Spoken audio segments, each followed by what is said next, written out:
ओम नमः शिवाय। उमापति महादेव की जय। सद्गुरुदेव भगवान की जय। प्रभु भक्तों, आज मैं दूसरे खंड का 13वां अध्याय सुनाने जा रही हूँ।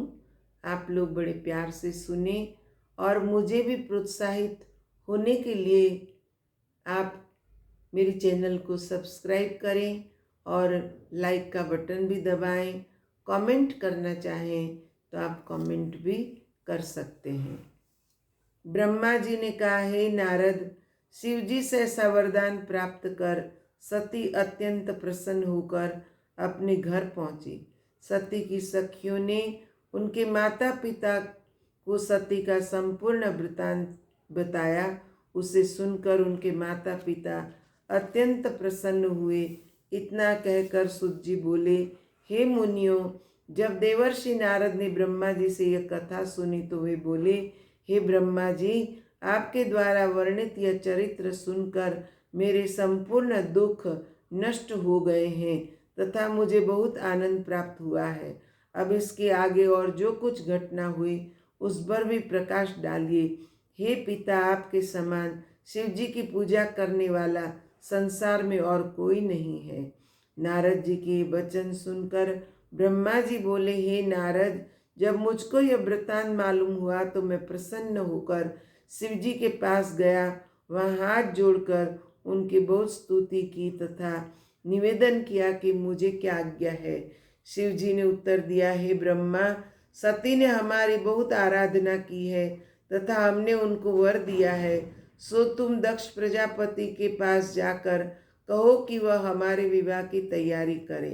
यह कहकर शिव जी ने मुझे विदा दिया। मैं उनकी आज्ञा पाकर दक्ष के पास पहुंचा तथा शिव जी की आज्ञा उन्हें कह सुनाई। यह सुनकर दक्ष शुभ लग्न का विचार कर विवाह की सामग्री एकत्र करने लगे। उन्होंने रत्नों सहित शिव जी के पास लग्न भेजा और यह समाचार सबको कहला भेजा। यह देखकर गण अत्यंत प्रसन्न होकर इधर उधर दौड़ने लगे। दोनों ही ओर से पूरी तैयारी हुई। तदुपरांत शिव जी बारात सजाकर दक्ष प्रजापति के नगर की ओर चले। बारात जब दक्ष प्रजापति के नगर के निकट पहुंची तब शिव जी ने सप्त ऋषियों को दक्ष के पास भेजा। दक्ष प्रजापति बारात को नगर के निकट आया जानकर अगवानी के लिए चले। वे सब से भेंट कर हाथ जोड़ बारात को अपने मंदिर में ले चले। उस समय मैं विष्णु, अष्टवसु, 11 रुद्र, 12 सूर्य, सिद्ध, भूत, प्रेत, गंधर्व, किन्नर, विद्याधर, देवता, मुनि तथा अप्सराएं शिवजी सहित दक्ष के द्वार पर जा पहुँचे। चारों ओर से जय जयकार होने लगी। वेद एवं कुल की रीति के अनुसार सब कार्य हुए। गायन होने लगा। दक्ष प्रजापति ने ब्राह्मणों को बहुत सा दान देकर बारात के ठहरने के लिए अति उत्तम स्थान की व्यवस्था की जहाँ सब बारात ठहरे। फिर दक्ष ने मुझको बुलाकर कहा कि विवाह वेद के अनुसार कराओ, जिससे मेरी पुत्री सुखी तथा पति की प्यारी हो और उसके अनेक संतान हो। इसके पश्चात बारातियों को अनेक प्रकार के उत्तम भोजन खिलाए। उनमें चारों प्रकार के भोजन तथा 6 रसों के स्वाद थे। बाराती इसी प्रकार के स्वादिष्ट भोजन पाकर तथा अनेक प्रकार के व्यंग सुनकर अत्यंत प्रसन्न हुए। उस समय वहाँ सभी प्रसन्न दिखाई देते थे। भोजन के उपरांत पान बांटे गए। सब लोग शिव जी की स्तुति करने लगे।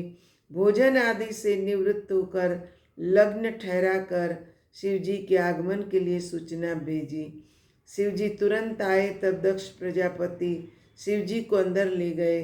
उन्होंने प्रसन्न होकर सर्वप्रथम शिव जी के चरणों को स्वयं धोया और सोने की चौकी पर बिठाया।